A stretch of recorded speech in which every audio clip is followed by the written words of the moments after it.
Good morning and welcome to Radio Friends on Thursday, January 30th. We're going to talk about cookies and we're going to talk about the Assistance League of Mid-Missouri. I want to introduce you to CARLA McFARLAND. Good to have you here, CARLA. Thank you. This is a big time of year for the fundraiser, the Assistant League. Tell us about it. We bake cookies 4 times a year.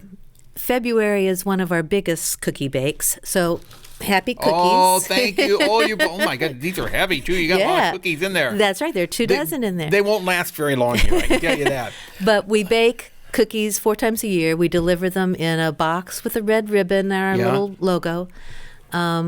People can go online to ALMM.org to order them. Yeah. Or they can go on that same website and print out an order sheet and send it to us. Mm-hmm. And all of this is used to raise money for the Assistance League. Correct. Tell us a little bit about the Assistance League. The Assistance League is a volunteer organization. There are over 300 of us. It's part of a national organization. We run upscale resale. We do the cookie bake. We do a couple of other fundraisers, and with the money that we raise, we support 10 philanthropic programs. Yeah. Now, you're hoping with the cookie sale this time that you're going to raise about $4,000 or make about $4,000? We don't know yet. We don't know what the numbers are going to be. In November, we baked 1,000 dozen. We're thinking February will be 1,100 to 1,200 dozen. Yeah. And you make all of these from scratch. From scratch. From scratch. And there are, how many ladies did you say are baking? Generally, it takes us about 75 volunteers to mix, bake, flip them, box them, deliver them. And you're baking all of these in a one-day period? Yes. We start at 5:30 in the morning, and we are usually done by... The last batch goes out probably around 11:30. In the morning? Yes. Wow, my goodness. You are baking cookies like crazy then. Yes. And they're delivered hot too, aren't they? Warm. Warm. Okay. Not hot. We don't want the chocolate chips to melt. Okay. But when you get them, they're warm. Now, they're the best cookies in the world, and if you would like to have them, the deadline for ordering is February 4th. Correct. Right? And the cookies will be delivered on February the 11th. Correct. To businesses and hospitals in Columbia. Right. Businesses, you won't deliver to the houses, right? We don't do it to houses, no. Business and hospitals in Columbia. I thank you so much for coming by today. I hope that you sell all of the cookies that you make, and you make a whole lot of money with it. Thank you. So the best thing to do if you want to order these cookies is go to the website, ALMM.org, ALMM.org, and you can order your cookies by February 4th. They'll be delivered on the 11th, and they are the best tasting cookies in the whole world, and she left a box of them here for us to sample. All right? I can tell you they're good cookies. CARLA McFARLAND. Now I want to introduce you to Kevin Tosie, Mid-Missouri River Relief. Good to have you here, Kevin. Thank you. What do you got going on with Missouri River Relief? Sure. So I'm here to talk about our Wild and Scenic Film Festival. Yeah. This will be our 10th annual film festival in Columbia. And we have kind of a whole great lineup of films from kind of around the world, but also ones that are important here to our local areas and rivers. So where will the films be shown? So these will happen at the Blue Note on February 9th. Okay. And doors will open at 1 and films will go from 2 to 5. And what are some of the films? So we have actually about 14 films. Some are 14? Shorter. Yeah, 14 this year. And we choose from a list of upwards of 80 to 90 films. So we kind of picked the cream of the crop and the ones that make the most sense for us here in Mid-Missouri as well.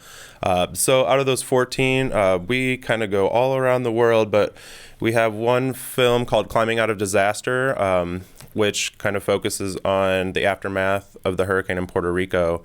And it's a bunch of climbers who use their skills to kind of help restore the area, cut down trees and things like that. We have one that's really relevant to here in Mid-Missouri called Ashes to Ashes, which focuses on coal ash ponds near our rivers. It's a huge issue as well. Tell me about that one. So this one focuses on a city in Alabama, and kind of the energy process used at coal-fired plants. They need somewhere to put that residue, right? So they have these coal pits, and a lot of times they put them next to rivers for some reason. And we actually have one near the St. Louis area called Labadee. who has coal ash ponds near the Missouri River as well. So these are coal ash ponds that then can leach into the Missouri River? Correct. And if we have like a large enough flood, the water could even get into them. Depending on where they are, every situation's different.